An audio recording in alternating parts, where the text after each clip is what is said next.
Hello दोस्तों, स्वागत है आप सभी का हमारे YouTube channel e learning platform पर।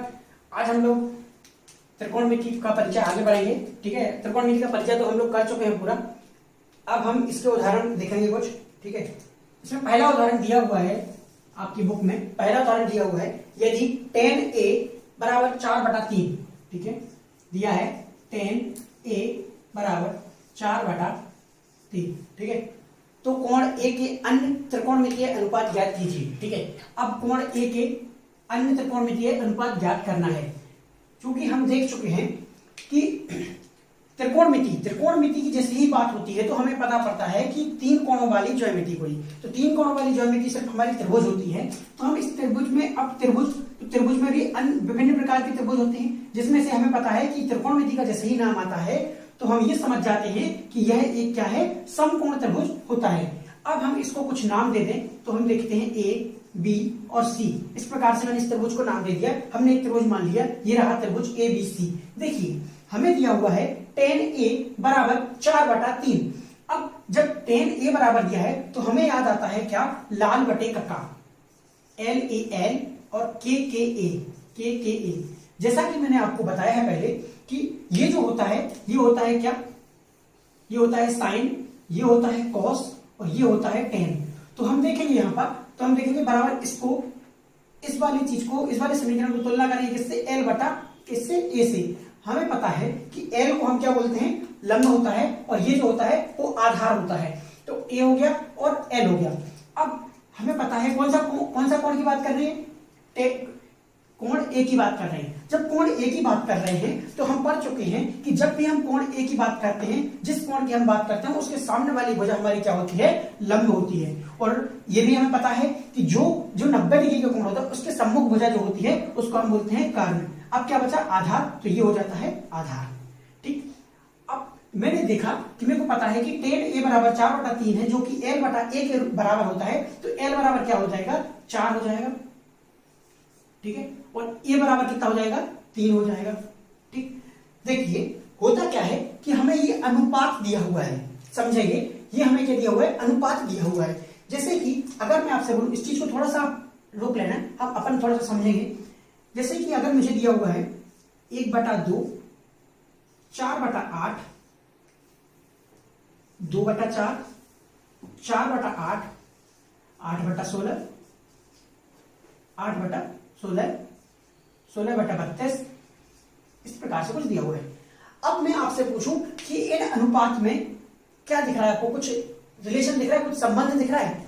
आप बोलोगे, जो भी समझ गए हैं वो लोग यही बोलेंगे, सर ये तो बराबर है, सारे ये सारे बराबर हैं। अभी बराबर क्यों हैं, बोलोगे सर बराबर कैसे हैं, बराबर इसलिए हैं क्योंकि देखिए ये लिखा है 1/2। अब मैं इसको जब काट दूंगा तो 2 एकम 2, 2 दूनी 4, 4 एकम 4, 4 दूनी 8, 8 एकम 8, 8 दूनी 16, 16 एकम 16, 16 दूनी 32। देखिए तो सबका मान कितना आ गया, 1/2, 1/2, 1/2। इसका मतलब क्या होगा कि इनका मान तो 1/2, 1/2, 1/2 ही है, लेकिन यहां पर जो लिखा है, लिखा क्या है, विभिन्न रूप में, अन्य रूप, दूसरे रूप में लिखा हुआ है, जैसे 2/4। ठीक, तो हमें क्या है, हमें यहाँ पर ये चीज समझ लीजिए आप कि एक अनुपात को विभिन्न रूप में लिखा जा सकता है। 1/2 को 2/4 के रूप में भी लिख सकते हैं, 4/8 के रूप में भी लिख सकते हैं, 8/16, 16/32, 32/64, तो मतलब कितने भी प्रकार के में लिख सकते हैं। ठीक, अब आगे समझेंगे हम। तो हमें इससे, हमने ये इसलिए समझा क्योंकि हमें ये देखना था यहाँ पर कि 4/3, देखिए यहाँ पर दिया हुआ है हमें क्या, tan a बराबर क्या है, 4/3। ठीक, तो इसका मतलब ये भी हो सकता है कि जिस 4/3 दिया है तो इसको मैं ऐसे भी लिख सकता हूं, 8/6 भी हो सकता है। इसका मतलब 8/6 भी हो सकता है क्योंकि उसका मान तो वही है। 8/6 हो सकता है, इसका मतलब क्या है, 16/12 भी हो सकता है। ठीक है, देखो इसको काट दोगे आप, 4 बार, 4 से 3 बार, 4/3 आ गया। ठीक है, तो अब देखिए हमने क्या देखा कि ये कुछ भी हो सकता है। अब कुछ भी हो सकता है मतलब क्या, देखिए सपोज मैं मान लेता हूं, क्या मैंने माना कि ये जो 4/3 दिया है, अगर यहां पर 16/12 दिया होता, 16/12, तो अब देखिए इसको 16/12 कैसे होता, ये कोई त्रिभुज है, त्रिभुज 16/12 होगा, क्योंकि 16/12 अगर सब क्या पता कोई त्रिभुज है, उस त्रिभुज का tan a निकाला आपने, 16/12 होगा, उसने काट दिया होगा 4 को 4 बार, 16 को 4 बार और 12 को 3 बार, इस प्रकार काट दिया होगा। ठीक है, तो ये क्या लिखा है, 4/3, तो ये भी 4/3 लिखा है। क्या पता इस तरीके से आया, हमें तो नहीं ना पता, हमें ये थोड़ी ना पता है, हमें त्रिभुज तो ही नहीं दिया है, उसने त्रिभुज नहीं दिया। इसका मतलब क्या है, हमें पता ही नहीं है कि ये 4/3 दिया है या 16/12 दिया है। मैंने यहाँ पे लिख दिया 3, यहाँ पे लिख दिया 4, क्यों लिख दिया सर? मैं यहाँ पे 16 भी लिख सकता हूँ, 12 भी लिख सकता हूँ, क्या पता 12 सेंटीमीटर बड़ा त्रिभुज हो, क्या पता और बड़ा त्रिभुज हो, समझ रहे ना?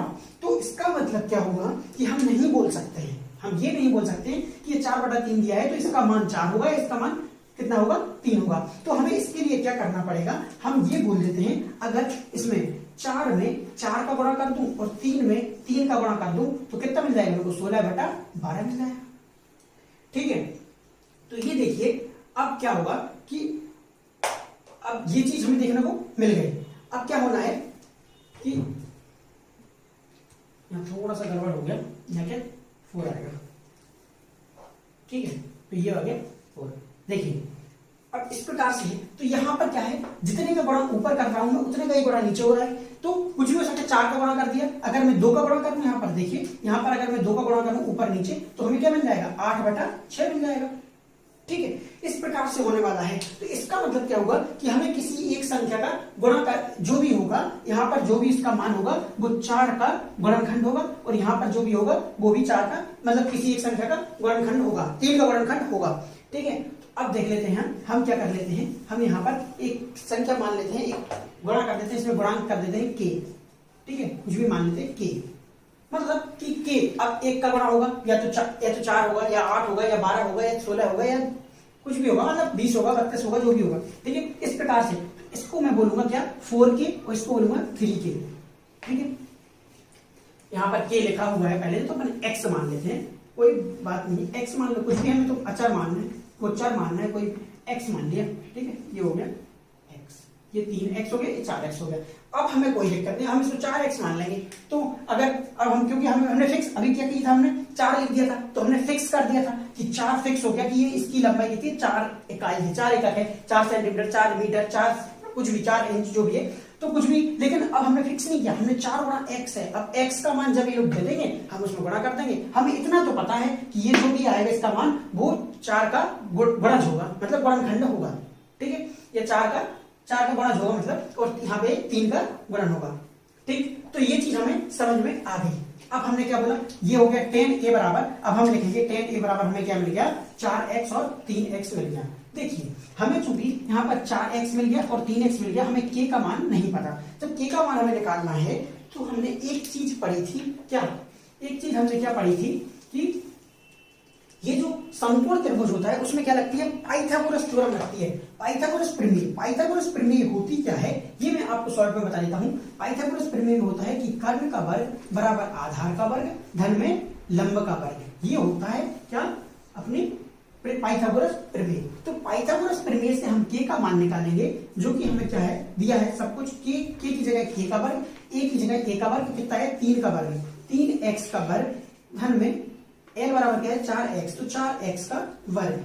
ठीक है, 3x का वर्ग कितना हो जाएगा, 9x की घात 2 धन 4 की घात 2, तो कितना हो जाएगा 16x की घात 2। इन दोनों को जब हम जोड़ देंगे तो कितना हो जाएगा 25x की घात 2 बराबर कितना आ जाएगा k की घात 2। दोनों तरफ हम क्या करेंगे, वर्गमूल कर ले लेंगे, तो वर्गमूलन करेंगे दोनों तरफ वर्गमूलन करेंगे इस तरीके से। ठीक है, देखिए k की घात 2 है, इसका वर्गमूलन करेंगे तो k आ जाएगा, और मैं जैसे ही 25 का वर्गमूल लूंगा तो 25 का वर्गमूल क्या होता है, 5 होता है, और x की घात 2 का वर्गमूल कितना हो जाएगा, x हो जाएगा, तो k बराबर कितना आ जाएगा, हमें 5x मिल जाएगा। ठीक, ये चीज आपको समझ में आ गई होगी।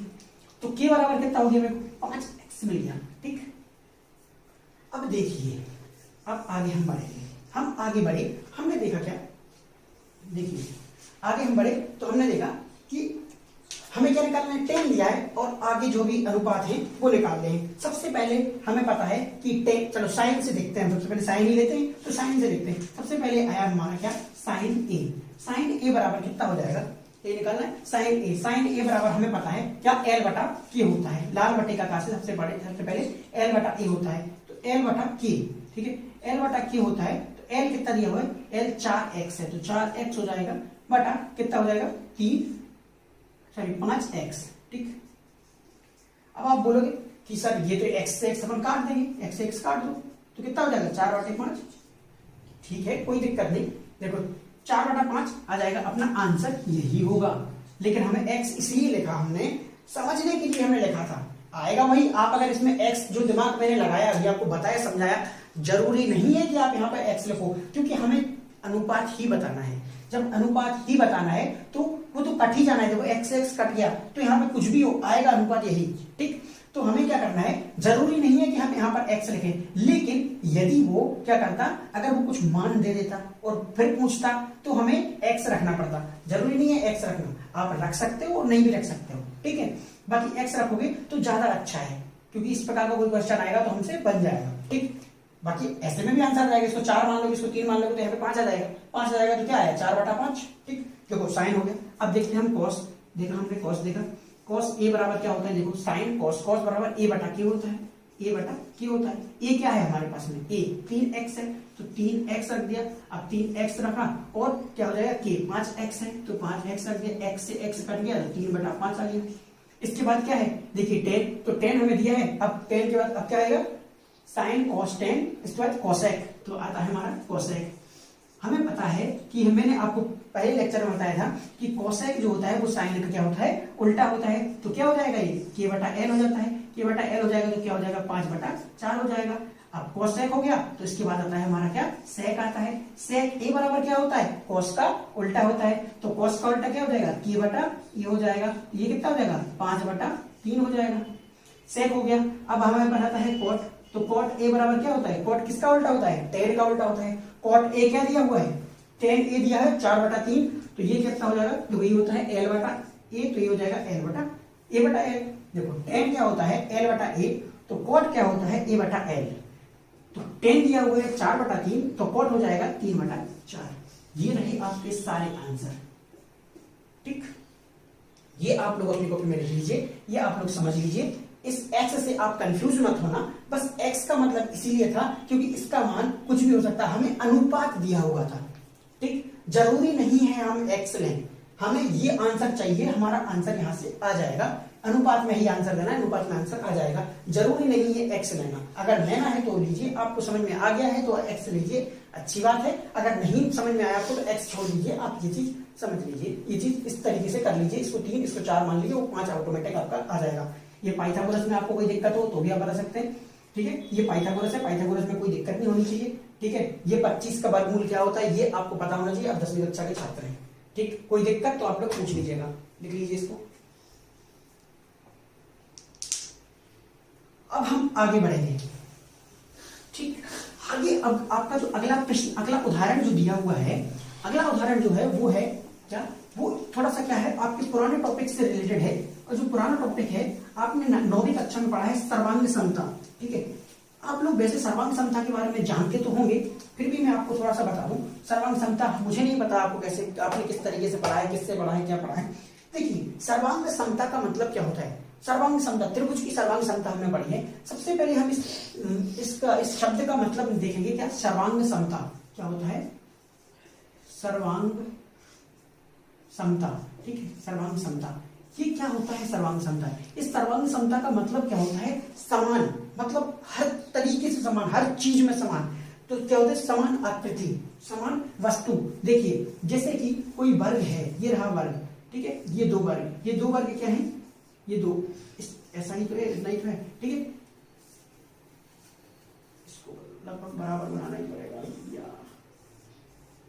ठीक। ये हो गए, ये दो वर्ग हो गए, ये क्या है, सर्वांग सम है, ठीक। ये दो त्रिभुज हो गए, ये क्या है, सर्वांग सम है, ठीक। सर्वांग सम का मतलब क्या होगा कि ये देखिए, ये जो लंबाई है, ये लंबाई इसके बराबर होना चाहिए, ठीक है। ये लंबाई इसके बराबर होना चाहिए, ये वाली लंबाई इसके बराबर होनी चाहिए, और ये वाली लंबाई इसके बराबर होनी चाहिए।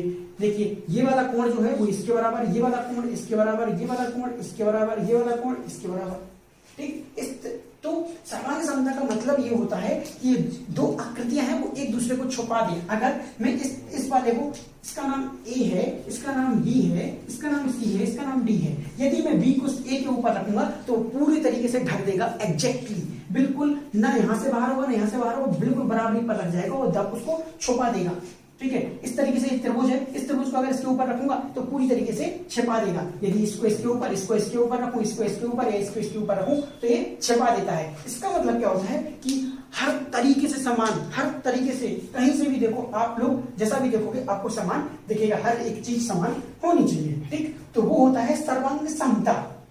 रूप तो समान होना ही चाहिए इसमें सारे कोण, सारी भुजाएं मतलब एक दूसरे से बराबर होनी चाहिए, मतलब दूसरी एक दोनों आकृतियों की एक दूसरे की तुलना में समान होनी चाहिए। क्या, भुजाएं, कोण जो भी होते हैं। ठीक, तो देखिए ये होती है सर्वांग समता, ये त्रिभुज की सर्वांग समता। यदि ये दोनों त्रिभुज सर्वांग सम है तो देखिए ये वाला, जैसे ये वाली भुजा इसके बराबर होगी, ये वाली भुजा इसके बराबर होगी, ये वाली भुजा इसके बराबर होगी। कब होगी? जब ये ऐसे का ऐसे उठा के इसके ऊपर रखो तो और पूरी तरीके से छुप जाना चाहिए। यदि इसको इसके ऊपर रखो तो ये वाली आकृति पूरी छुप जानी चाहिए, इसको इसके ऊपर रखो तो ये वाली आकृति पूरी छुप जानी चाहिए। ये वाला कोण इसके बराबर, ये वाला कोण इसके बराबर, ये वाला कोण इसके बराबर, ये होती है सर्वांग समता। ठीक, यदि मैं बोलूं ये दोनों त्रिभुज क्या है? सर्वांग समता। सर्वांग समता का आपने एक चिन्ह पढ़ा होगा, वो इस तरीके से चिन्ह होता है सर्वांग समता का। ठीक, सर्वांग समता में हमने कुछ सर्व संख्याएं पढ़ी थी, एस एस एस, जिसको बोलते हैं साइड साइड साइड, एक को बोलते हैं साइड एंगल साइड, एक को बोलते हैं साइड साइड एंगल, वो ये तो यही हो गई। ठीक है, इसको angle angle side, angle side angle ये भी होती थी। ठीक है, एक RHS होती थी, आपने पढ़ा होगा नौवीं कक्षा में। ठीक है, इस प्रकार से ये होती थी सर्वांग समता की क्या, सर्व संख्याएं। बाकी छोड़ो इनको, हमें सिर्फ इतना समझना है कि यदि कोई दो त्रिभुज सर्वांग सम है तो इनके क्या करस्पॉन्डिंग एंगल, जिनको हिंदी में क्या बोलते हैं, ठीक है, इनके इनसे जो संबंधित है, यहां से ये वाला तो ये वाला, ये वाला तो ये वाला, ये वाला तो ये वाला, ये क्या हो जाते हैं? संगत। हाँ, संगत कोण जो होंगे वो समान होंगे, संगत भुजाएं क्या होंगी? समान होंगी। ठीक, ये हो गया सर्वांग समता। हमें अब 10वीं कक्षा में हमारा एक नया टॉपिक होता है, उसको बोलते हैं समरूपता। ठीक, ये होता है क्या?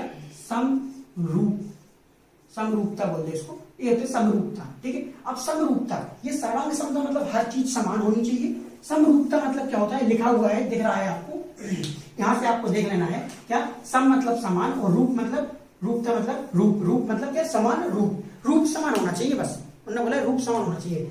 अब यदि यहाँ पे क्या है, 10वीं कक्षा में आपको त्रिभुज के समरूपता पढ़ाई गई, मतलब बताई गई है, दी हुई है, तो हमें क्या पढ़ना है? त्रिभुज की समरूपता पढ़नी है। अब त्रिभुज की समरूपता देखिए, किसी भी त्रिभुज को किस तरीके से बताया जाता है? या तो उनकी भुजाओं के आधार पर बताया जाता है कि इसकी दोनों समान भुजाएं, अलग अलग भुजाएं, हमने पढ़ा था समबाहु त्रिभुज, समद्विबाहु त्रिभुज, और क्या होता है? या तो कोण के आधार पर हमें इसको अलग अलग प्रकार से बांटते हैं, जैसे कि अधिक कोण त्रिभुज, न्यून कोण त्रिभुज, समकोण त्रिभुज। ठीक है, इसलिए हमें क्या करना है? अब हमें पता है, तो इसमें अब हम यदि हम दो त्रिभुजों को देखें, उनके रूप को देखें, तो हम उनको कैसे रूप को बताएंगे? या तो कोण के आधार पर उनका रूप बताएंगे, या फिर उनकी भुजा के आधार पर उनका रूप बताएंगे। ठीक, तो समरूपता में क्या होता है कि देखिए, ये है त्रिभुज, यदि ये त्रिभुज है और ये त्रिभुज है, ठीक, ये त्रिभुज है और ये त्रिभुज है। देखिए, ये दोनों त्रिभुज, यदि ये वाला कोण इस कोण के बराबर है, ठीक है, ये वाला कोण इस कोण के बराबर है, और यदि ये वाला कोण, ठीक है, ये वाला कोण इसके बराबर है। ठीक, ये यदि कोण एक दूसरे के बराबर है, ये वाला कोण इसके बराबर, ये वाला कोण इसके बराबर, ये वाला कोण इसके बराबर, तो हमें क्या दिखेगा? ये समान दिखेगा, ये दोनों त्रिभुज समान दिखेंगे। लेकिन तो इनको हम बोलेंगे समरूपता। समरूपता में क्या होता है कि रूप समान दिखना चाहिए, जरूरी नहीं है कि वो उसको पूरी तरीके से ढक ले, तो ये पूरा तरीके से ढकेगा नहीं। देखिए, ये बड़ा दिख रहा है आपको, ये छोटा दिख रहा है, लेकिन इसमें क्या होता है कि दोनों एक दूसरे को ढक लेंगे तो समान रूप भी समान दिखेगा और एक दूसरे के हर चीजें भी समान होगी। इसमें जरूरी नहीं है कि इसकी जो साइड है, जो भुजा है, वो भुजा समान हो। भुजा समान होना जरूरी नहीं है, इसमें क्या होना चाहिए? कोण समान होना चाहिए। ठीक, तो ये क्या हो गई कि तीनों क्या हो गई हैं? ये तीनों, ये इसके तीनों कोण बराबर हो गए, तो इसको बोलते हैं ए एंगल एंगल एंगल। ठीक, एंगल एंगल एंगल सर्व समीकरण इसको बोलते हैं। इसके द्वारा क्या हो जाएंगे? ये समान हो जाएंगे। लेकिन इसमें क्या होता है, जब दो त्रिभुज सर्वांग सम होते हैं तो इसमें क्या होता है कि यदि इसको बोल दूं मैं, क्या इसकी लंबाई कितनी है? x हो गई, इसकी लंबाई y हो गई, इसकी लंबाई z हो गई, और इसको बोल दूं मैं a हो गई, इसकी b हो गई, इसकी c हो गई, तो हो जाएगा क्या? x बटा, देखिए, यदि ये दोनों त्रिभुज, ये वाला कोण सब बराबर इस तरीके से ही बराबर है, तो x बटा कितना आ जाएगा? a बराबर y बटा कितना आ जाएगा? b बराबर z बटा कितना जाएगा c। इस प्रकार से जो भुजाएं होती हैं उन भुजाओं का जो माप होता है वो उनके सारे अनुपात जो होते हैं वो समान होते हैं। ये चीज आपको याद रखनी है बस, और कुछ भी नहीं है। ठीक, बस इतनी चीज आपको याद रखनी है। अभी आपके लिए बस इतना याद रखने का है। आप लोग इतना समझ लीजिए। आप लोग ये चीज तो आप पढ़ ही चुके हैं। इसमें क्या होता था कि ये जो यदि मैं बोल दूं कि ये है x है, ये y है और ये z है, और a है, b है और c है, तो इसमें क्या होता है, यदि ये दोनों त्रिभुज ए बी सी किसके सर्वांग सम है, किसके त्रिभुज किसके एक्स वाई जेड के, तो हम बोल देते थे कि a बराबर कितना होगा x होगा, b बराबर कितना होने वाला है y, और c बराबर कितना होने वाला है z। ये इनका माप क्या होगा, समान होगा। ये हम सर्वांग सम में बोलते थे। लेकिन जो समरूप त्रिभुज होते हैं, जैसे कि मैं बोलूं त्रिभुज एक्स वाई जेड किसके समरूप है, त्रिभुज समरूप। देखिए समरूप का चिन्ह ऐसा होता है, बस ऊपर वाला चिन्ह ये बचता है। ठीक है, तो ये होता है त्रिभुज ए बी सी के समरूप है। तो हम ये बोलेंगे कि एंगल जो x है वो एंगल a के बराबर होगा, एंगल जो y है वो एंगल b के बराबर होगा, एंगल जो z है वो एंगल c के बराबर होगा। ठीक है, ये चीज तो होती ही है। और एक चीज और होती है, वो होती है क्या, x बटा a बराबर y बटा b बराबर z बटा c। ये चीज इनका अनुपात जो होता है, भुजाओं का जो अनुपात होता है वो क्या होता है, समान होता है। तो यदि हमें किसी त्रिभुज की क्या दिया हुआ है, भुजाओं का अनुपात समान दिया है, तो हम ये बोलेंगे कि ये दोनों त्रिभुज क्या है, समान है, समरूप है। और समरूप है तो इनके कोण क्या होंगे, बराबर होंगे। बस इतनी चीज आप याद रख लीजिए, फिर मैं आपको त्रिभुज में बहुत अच्छे से सब चीज क्लियर कर दूंगा। अभी एक उदाहरण है, इसीलिए मैं आपको ये सब चीजें बता रहा हूँ। ठीक, बस इससे ज्यादा अभी आपको ज्यादा नहीं समझना, नहीं तो आप कंफ्यूज हो जाओगे। ये चीज समझ लीजिए बस थोड़ा। ठीक, आगे बढ़े। अब देखेंगे, ये चीज आपने देख ली, सर्वांग समता और समरूपता में आपको अंतर पता पड़ चुका है। ठीक, होता क्या है दोनों चीजें। ठीक है, अगर मैं बोलूं कि कोई दो त्रिभुज सर्वांग सम है, तो आप लोग ये जरूर बोल सकते हो। मैं आपसे पूछूं कि फिर वो क्या होंगे, समरूप होंगे या नहीं होंगे, तो हाँ जरूर होंगे। ये आपको पता होना चाहिए। यदि दो त्रिभुज क्या है, सर्वांग सम है, तो वो समरूप जरूर होंगे। अगला उदाहरण, ठीक है, अगला उदाहरण नंबर दूसरा। उदाहरण नंबर दूसरा दिया हुआ है। अब देखते दूसरा उदाहरण नंबर दूसरा क्या है। उदाहरण नंबर दूसरा क्या बोल रहा है, यदि कोण b बराबर यदि कोण b और कोण q ऐसे निम्न कोण हैं जिससे कि देखो दिया है हमें क्या, साइन b बराबर साइन q, ये दिया हुआ है। यहां पे आपको लिख लेंगे दिया है। ठीक है, ठीक, ये दिया है। हमें सिद्ध करना है क्या, यहाँ पे आप लिख लेना सिद्ध करना है। सिद्ध क्या करना है, देखिए सिद्ध करना है क्या, कोण B बराबर कोण Q। ठीक, और हमें क्या दिया हुआ है, हमें त्रिभुज दिया हुआ है। त्रिभुज कौन सा दिया हुआ है, त्रिभुज दिए हैं इस प्रकार से।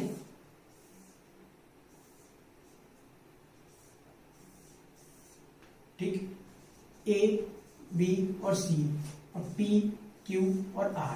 ठीक, ये दिया है बस हमें। ठीक है, अब हमें बोला क्या गया है कि कोण B बराबर कोण Q बताना है। ठीक है, तो क्या होता क्या है, देखो कोई भी प्रश्न सॉल्व करने का तरीका होता है। ठीक, तरीका क्या, देखो सबसे पहले हमें लिखना होता है दिया है। क्या दिया है, वो दिया है लिख दिया। इसके बाद में ये क्या होता है, सिद्ध करना। यहाँ लिखना पड़ता है नीचे लाइन में सिद्ध करना। ठीक है, सिद्ध क्या करना है, हमें ये सिद्ध करना है। ठीक, इसके बाद में अब हमें क्या करना है, यहाँ पे लिखना है उपपत्ति। ठीक है, ये होता है उपपत्ति। अब उपपत्ति में हम क्या करते हैं, करना क्या है आगे, ठीक है, वो देखेंगे। देखिए मैं इसको क्या है, चूंकि बड़ा है प्रश्न, तो मैं इसको क्या करता हूँ, थोड़ा सा डिवाइड कर लेता हूँ, छोटे छोटे पार्ट में बना लेता हूँ। ठीक, देखिए है क्या कि इसको थोड़ा सा बड़ा कर लेते हैं, ये इस तरीके से हो रहा है। ठीक है, हाँ हमें क्या करना है, साइन बी बराबर साइन क्यू दिया है। सबसे पहले हम लिखेंगे क्या, साइन बी बराबर क्या होता है, हमें पता है कि लाल बटे कका होता है।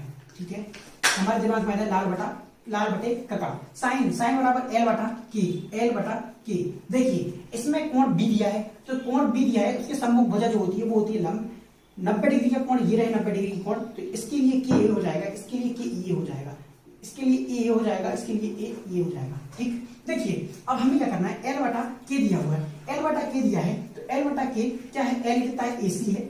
देखिए एसी बटा कितना है, ए बी, के क्या है, ए बी। अब क्या है, साइन क्यू क्या है, एल बटा के, वो तो यही रहेगा। एल कितना है उसमें, देखिए ये रहा एल, पी आर, तो पी आर बटा कितना हो जाएगा आर क्यू, सॉरी क्या दिया है पी क्यू, तो पी क्यू ये हो गया। अब हमें चूंकि दिया हुआ है क्या कि साइन बी बराबर साइन क्यू है, जब साइन बी बराबर साइन क्यू है तो हम बोल सकते हैं कि जब बायां पक्ष समान है ना, बायां पक्ष समान है तो दायां पक्ष समान होगा। देखिए साइन बी बराबर साइन क्यू, यहां पुस्तक में लिख देंगे हम दिया है, ठीक है दिया है, इस तरीके से सॉल्व करना पड़ता है क्वेश्चन को, ठीक है दिया है। अब हमने ये लिख दिया, तो साइन बी बराबर कितना दिया है एसी, तो हमें क्या मिल गया एसी बटा ए बी बराबर कितना हो जाएगा पी आर बटा पी क्यू, ये हो गया, ठीक है ये मिल गया। अब आगे देखिए, अब हमने क्या किया, अब हमें क्या करना है, हमें पाइथागोरस थ्योरम लगानी है इसमें। पाइथागोरस थ्योरम हम जब लगाएंगे, पाइथागोरस प्रमेय जब हम लगाएंगे तो हम देखेंगे क्या कि ए बी का वर्ग बराबर कितना हो जाएगा ए सी का वर्ग धन क्या है ए सी का वर्ग धन बी सी का वर्ग। देखिए अब आप बोलेंगे सर क्यों लगानी है पाइथागोरस प्रमेय? पाइथागोरस प्रमेय इसलिए लगानी है, हमें देखिए कोण बी और कोण क्यू को बराबर दिखाना है। कोण बी और कोण क्यू बराबर कैसे होंगे, देखिए इसमें एक कोण दिया है 90 का, एक कोण दिया है 90 का। यदि कोण b बराबर क्यू इनने बोला है सिद्ध करना है, सिद्ध करना है मतलब क्या होता है कि ये सिद्ध करना मतलब होगा बस हमें सिद्ध करना है, तो बराबर तो ये है। देखिए दो कोण जब बराबर होते हैं तो एक सर्वसमीका होती है, वो होती है क्या एंगल। यदि किसी त्रिभुज के किसी दो त्रिभुजों के दो कोण समान हो जाते हैं तो तीसरा अपने आप समान होता है। यदि तीन कोण समान होते हैं किसी भी त्रिभुज के तो वो दोनों एक दूसरे के क्या होते हैं समरूप होते हैं, अभी मैंने आपको बताया था। यदि तीन त्रिभुज समरूप होते हैं तब क्या होता है, कोई भी दो त्रिभुज समरूप होते हैं तो क्या होता है उनके संगत कोण जो होते हैं वो समान होते हैं। तो हमें यही तो बताना है कि कोण बी और कोण क्यू क्या होगा समान होगा। देखिए हमने अभी पढ़ा था कि यदि कोई दो त्रिभुज समरूप है, समरूप कब होते हैं जब इनके तीनों कोण समान होते हैं। अगर तीनों कोण समान है तो उनकी जो भुजाएं होंगी वो भुजाएं क्या होंगी एक समान अनुपात में क्या करती हैं रहती हैं, समान अनुपात में होती हैं। अब समान अनुपात में जब होती हैं, यदि मैं इसका उल्टा कर दूं, यदि मैं उसका उल्टा करूं कि यदि कोई दो त्रिभुज हैं उनकी जो भुजाएं हैं वो एक दूसरे के समान अनुपात में हैं, ठीक है उनकी दोनों त्रिभुजों की जो संगत भुजाएं हैं वो समान अनुपात में हैं, उनका मान समान अनुपात में बढ़ता है तो वो क्या होते हैं समान त्रिभुज समरूप होते हैं। तो हम क्या बोलते हैं समरूप होते हैं। अगर मैंने ये सिद्ध कर दिया ये दोनों त्रिभुज समरूप हैं तो मैं ये बोल सकता हूं कि कोण बी बराबर कोण क्यू है। अब हमें ये चीज तो समझ में आ गई। तो यहां से हमने देखा कि AC बटा AB और बराबर PR बटे PQ है, तो हमें दो भुजाओं का क्या मिल गया, हमें अनुपात तो मिल गया बराबर। हमें तीसरी भुजा का और निकालना है, तो हम किस तरीके से निकालेंगे वो हमें पता है कि इसमें क्या लग सकता है प्रमेय, कौन सी प्रमेय से पाइथागोरस प्रमेय लग सकती है। तो पाइथागोरस प्रमेय हम लगाएंगे। अब देखिए हमें AC बटा AB दिया है तो हम यहां से क्या कर लेंगे AC बटा AB निकाल लेंगे। किस तरीके से, AB का दोनों तरफ भाग दे दो AB का वर्ग का, तो क्या हो जाएगा AC का वर्ग बटा AB का वर्ग बराबर BC का वर्ग बटा क्या हो जाएगा AB का वर्ग। ठीक, देखिए अब हमें क्या धन है ये, ठीक हमें क्या चाहिए AC बटा AC का वर्ग। अब देखिए यहां से अगर मैं एक काम करूं तो मैं लिख दूं BC बटा AB दोनों का वर्ग, लिख सकता हूं ना दोनों का वर्ग बराबर 1 माइनस AC बटा AB इसका वर्ग। ये तो हो गया हमें BC बटा AB का मान मिल गया। ये देखिए ये मिल गया, इसको मैं अलग लिख लेता हूं, ठीक है इसको एक नाम दे देता हूं समीकरण। इसी प्रकार से अब त्रिभुज कौन सा, ये वाला त्रिभुज लेता हूं। इस वाले त्रिभुज में क्या करूंगा पाइथागोरस लगाऊंगा। पाइथागोरस मैंने लगाया तो क्या होगा, ठीक है लिखते चलना आप यहाँ पर कि त्रिभुज इसमें क्या लिखेंगे, त्रिभुज ACB, त्रिभुज ACB में क्या है, ठीक है और यहाँ पे लिख देना पाइथागोरस अप्लाई, पाइथागोरस प्रमेय लगाने पर यहाँ पे लिखेंगे त्रिभुज कौन सा PRQ। ठीक, अब इसमें क्या होने वाला है, इसमें भी पाइथागोरस प्रमेय लगानी है, तो इसमें क्या हो जाएगा PQ का वर्ग बराबर क्या हो जाएगा PR का वर्ग धन QR का वर्ग, ठीक है या RQ का वर्ग, कुछ भी लिखो RQ का वर्ग। ठीक, अब देखिए यहां पर हमें क्या है PR बटा PQ दिया है, तो हम क्या करें 1 बराबर PR बटा PQ को क्या करें नीचे ले जाए, PQ को नीचे लेना PR के नीचे, ठीक है तो PQ का भाग दे दो दोनों तरफ। जैसे ही मैं इसमें भाग दूंगा तो PQ का वर्ग से PQ का वर्ग कट जाएगा तो कितना हो जाएगा, देखो लिख लेते हैं इस प्रकार से PQ का वर्ग बटा PQ का वर्ग बराबर में PR का वर्ग बटा PQ का वर्ग धन में RQ का वर्ग बटा RQ का वर्ग, सॉरी PQ का वर्ग।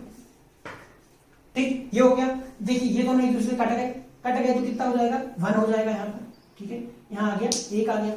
यहाँ एक आ गया। अब देखो हमें क्या चाहिए, पी आर बटा पी क्यू, तो मैं लिख दूंगा पी आर बटा पी क्यू, ठीक है। एक यहां पे देखो आर क्यू बटा पी क्यू पूरे की घात 2 बराबर कितना हो जाएगा, 1 माइनस पी आर बटा पी क्यू दोनों की घात 2। इसको बोल दूंगा मैं क्या, दूसरा समीकरण। अब देखिए इसमें क्या है, पी आर बटा पी क्यू और ए सी बटा ए बी लिखा है, ये दोनों समान है। यदि मैं इसकी जगह पे ए सी बटा ए बी लिख दूं, देखिए ठीक है, यदि मैं इसको लिख दूं क्या, तो क्या हो जाएगा, आर क्यू बटा पी क्यू की घात 2 बराबर 1 माइनस पी आर बटा पी क्यू की जगह पे क्या लिख दूंगा मैं, ए सी बटा ए बी, तो यहां हो जाएगा ए सी बटा ए बी, इसकी घात क्या हो जाएगी 2। अब हमने देखा कि जब मैं पी क्यू पी आर क्योंकि ये दोनों बराबर है, जब ये बराबर है तो मैं इसकी जगह ये लिख सकता हूं। जैसे ही मैंने ये लिख दिया तो मैंने देखा कि ये दोनों किसके बराबर है, देखिए ये वाला जो ये लिखा है वही ये लिखा है। जब ये किसके बराबर है, बी सी बटा ए बी के, तो ये क्या लिख दूंगा मैं, आर क्यू बटा पी क्यू की घात 2 किसके बराबर आ गया, देखिए ये किसके बराबर आ गया, इसके बराबर आ गया, बी सी बटा ए बी, इसकी भी घात 2 है, घात 2 से घात 2 कट गई तो हमें क्या मिल गया, आर क्यू बटा पी क्यू बराबर में बी सी बटा ए बी। ठीक, ये मिल गया, इतना मिल गया। अब हमें पता है कि हम त्रियक गुणा करते हैं तो हमें क्या मिल जाता है, देखिए इन दोनों का हम क्या कर देंगे, त्रियक गुणा कर देंगे। पहली बात तो ये देखो कि हमें क्या मिला, बी सी बटा, हाँ ठीक है, ये क्या मिल गया हमें, आर क्यू बटा आर क्यू बटा, लिख लो, देखो यहां पे लिख लो आर क्यू बटा कितना हो जाएगा, बी सी बराबर में पी क्यू बटा ए बी। ठीक, ऐसा लिख सकता हूं ना मैं, इसको यहां पहुंचा दो, इसको यहां पहुंचा दो, बस इतना ही तो किया, और तो कुछ किया नहीं। ये चीज मैंने गई, यहां से मैंने देखा, यहां से आप लोग एक चीज समझिए, यहां क्या है, यहां पे भी मैं अगर त्रियक गुणा कर दूं, यहां पे अगर मैं त्रियक गुणा कर दूंगा तो मेरे को मिल जाएगा क्या, पी क्यू बटा ए बी, ठीक है, बराबर कितना हो जाएगा, देखो पी क्यू यहां आया, ए सी यहां आ जाएगा, तो पी आर बटा ए सी।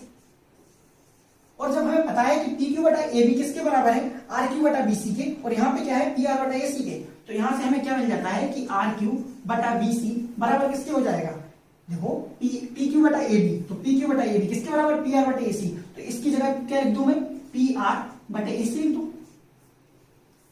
ठीक, और ये तो अपन को पता ही है कि आर क्यू किसके बराबर है, पी क्यू के बराबर है, पी क्यू बटा ए बी के बराबर है, तो ये तीनों एक दूसरे के क्या हो गए, बराबर हो गए।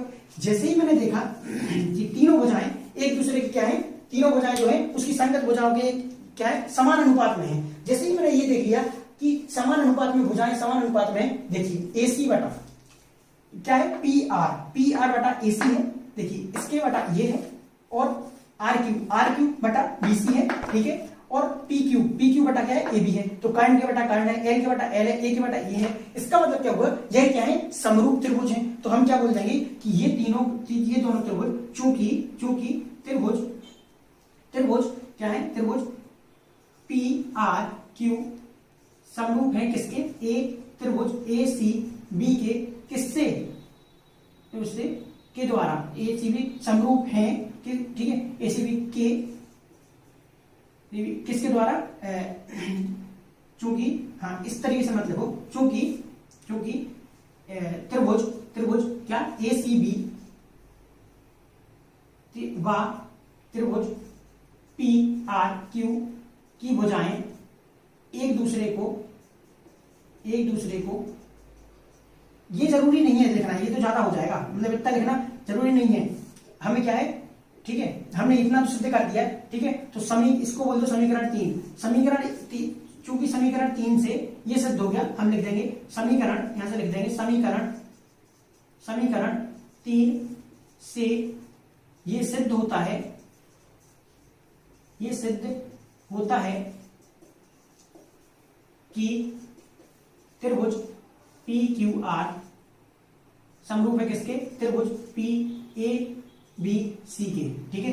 इसीलिए क्या है, ठीक है, इसीलिए क्या हो जाएगा, एंगल क्यू बराबर एंगल बी हो जाएगा। बस ये सिद्ध हुआ, इसको डब्बे के अंदर लिख दो।